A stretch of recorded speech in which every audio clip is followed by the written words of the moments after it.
আমাদেরকে একটা political party form করতে বাধ্য করা হলো। বাংলাদেশের রাজনৈতিক যে বলয়, এই বলয়টা আসলে তার কাছেই তার ক্ষমতা রাখতে চায় এবং তারা চায় না এমন কোনো শক্তি মাঠে বা কমিশনে বা সংসদে আসুক যেই শক্তিটা আনপ্রেডিক্টেবল এই অর্থে যে তাদের কন্ট্রোলের মধ্যে নাই। এই শক্তিটার মধ্যে কারা ইনভলভ?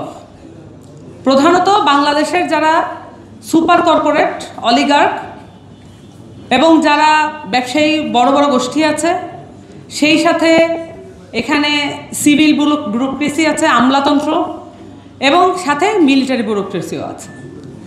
এই যে পুরো সেট আপটা, এটা হচ্ছে বাংলাদেশের একটা অন্ধকূপ।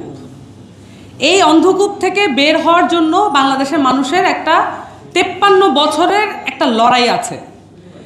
হয়তো আমাদের এই লড়াইটা করতে হয়েছে কখনো ভোটের জন্য, কখনো স্বৈরাচার হটানোর জন্য, কখনো মিলিটারি শাসন হটানোর জন্য, কখনো আমাদের করতে হয়েছে ফ্যাসিস্ট হটানোর জন্য।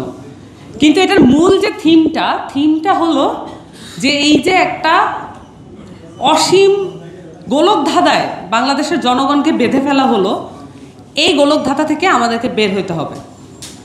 এখন দেখেন আমাদের দেশের রাজনীতিবিদ, অনেক বড় বড় রাজনীতিবিদ, অনেক বড় বড় দলের আছেন, তারা এখনও তাদের যে স্পিচ ডেলিভারি সেগুলোতে এখনও দেখেন যে কী ধরনের ভূমিকা পালন করছে। এখানে আপনি দেখবেন যে কোনো দলের কোনো ভেদাভেদ নাই। এখানে জেনজি, আমরা এটাকে বলেছি জেনজি রেভলিউশন।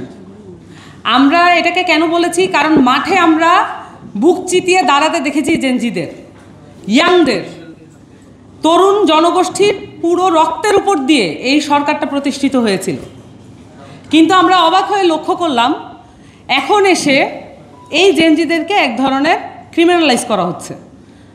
ভুলে যাবেন না, এবং আপনারা কেউ ভুল করবেন না, যে এই ক্রিমিনালাইজেশনের শেষ এখানেই না। এটা শুধু বক্তব্যের মধ্যে দিয়ে ক্রিমিনালাইজেশন হবে তা না। জুলাই সনদ যদি আদেশের মাধ্যমে বাস্তবায়িত না হয়, যদি আইনি প্রক্রিয়া এটা সুনিশ্চিত না হয়, তাহলে এই ক্রিমিনালাইজেশন কোর্ট থেকে পর্যন্ত হবে। বাংলাদেশের সুপ্রিম কোর্ট কখনোই স্বাধীন ছিল না, এবং এমন কোনো ব্যবস্থা আমরা এখন পর্যন্ত যা ঐক্যমত্যে এসেছি, এমন কোনো ব্যবস্থা আমরা এখনও করতে পারি নাই যে আমরা সুপ্রিম কোর্টে স্বাধীন করতে পারবো।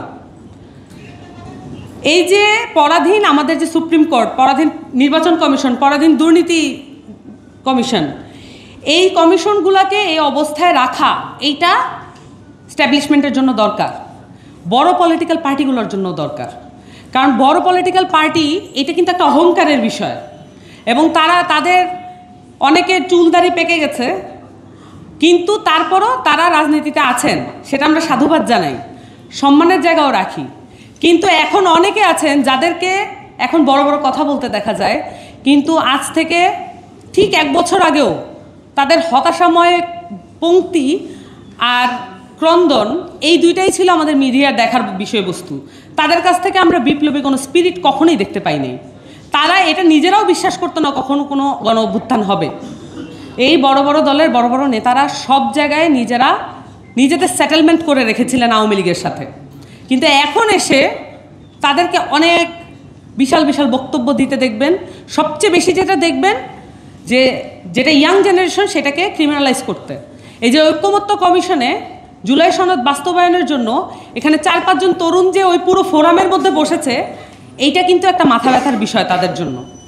এবং তারা তো এখন 3 বছরের কথা বলেন, কিন্তু আমরা আমাদের যতদিন জীবন, আপনারা ভুলে যাবেন না, আমাদের শৈশব কৈশোর আমরা পার করেছি ফ্যাসিস্ট আমলে। আমরা শুধুমাত্র আমাদের পুরো কৈশোর এবং আমাদের পুরো ইউনিভার্সিটি লাইফ আমরা স্বপ্ন দেখেছি কিভাবে এই হাসিনা ফ্যাসিস্টকে আমরা কিভাবে হটাবো, এই ফ্যাসিবাদী কাঠামো আমরা কিভাবে পরিবর্তন করব। আমরা হাসিনা তো হটাই না এই জন্য যে আরেকটা ফ্যাসিস্ট এসে তার জায়গা পরিবর্তন করবে। এইটা ভুল করার কোনো কারণ নাই যে একটা পাওয়ার থেকে আরেকটা পাওয়ারে ট্রান্সফার হওয়াই এই গণঅভ্যুত্থানের লক্ষ্য ছিল। এইটা এই জায়গায় নিয়ে যাচ্ছে আমাদের পুরাতন রাজনৈতিক দলগুলো। তাদের সেই বুদ্ধিবৃত্তিক মেকানিজম নাই। তারা অনেক ভালো করে ঘুম থেকে ওঠেন, ভালো করে ঘুমাতে যান, নিয়ম মতো চলেন, কিন্তু তারপরও তাদের এই বুদ্ধিবৃত্তিক ক্যাপাসিটি নাই এই যে বাংলাদেশকে নতুন একটি সামাজিক এবং রাষ্ট্রীয় কাঠামোর মধ্যে দিয়ে নিয়ে যাওয়া, এই ক্যাপাসিটি তাদের নাই। এই কারণে তারা যেটা করেন, তারা নিজেদেরকে এমনভাবে পোট্রে করেন যে তারাই সবচেয়ে বেশি কনফিডেন্ট, কিন্তু এই কনফিডেন্স ধুলোয় মিশে যাবে যদি তাদের বিরুদ্ধে আবার জনগণ রুখে দাঁড়ায়, যদি তরুণরা আবার তাদের এই মিথ্যা কথার বলয় দেখতে পায়। বাংলাদেশে গণঅভ্যুত্থানের পরে মৌলিক কাঠামো পরিবর্তন, গুণগত কাঠামো পরিবর্তনের কোনো লড়াই আমরা করতে পারিনি এখন পর্যন্ত। এটার পিছনে বাধা হয়ে দাঁড়িয়েছে এস্টাবলিশমেন্ট এবং পলিটিক্যাল পার্টিগুলো। তারা এই এস্টাবলিশমেন্টের উপরে নির্ভরশীল। এখন এসে তারা যদি বলেন জুলাই সনদ বাস্তবায়ন করার দরকার নাই, এখন যদি তারা এসে বলেন জুলাই সনদ বাস্তবায়ন আদেশ এটা দিয়ে আমরা সময় ক্ষেপণ করছি, নির্বাচন পেছানোর চেষ্টা করছি, আপনারা কোন ধরনের নির্বাচন চান? আমরা তো জানি এখানে নির্বাচনে কোন ধরনের নেতারা জিতে এসেছে, করাপ্টেড, খুনি, দালাল এবং সেই সাথে ঋণ খেলাপি। এই হচ্ছে আপনার নেতারা, এবং এদেরকে দিয়েই বাংলাদেশের এই প্রাক্তন পলিটিক্যাল পার্টিগুলো চলছে। এই যদি সিস্টেম থাকে তাহলে আমরা নতুন ধরনের এই পলিটিক্স, নতুন ধরনের আশা, এগুলো আমাদেরকে সীমিত রাখতে হবে। কিন্তু এই জায়গায় আমাদের যে একটা নতুন রাজনৈতিক দল, তাদের যে ফাইটিং এটা আপনারা দেখেছেন, তাদের যে স্ট্রাগল এটা আপনারা দেখেছেন। পুরো ঐক্যমত্য কমিশনে এনসিপি তার যে জায়গাটা এটা সমুন্নত রেখেছে। আমরা শুরুর দিন থেকে এখন পর্যন্ত বলে আসছি গণপরিষদ নির্বাচন হচ্ছে বাংলাদেশকে উত্তরণের একমাত্র পন্থা।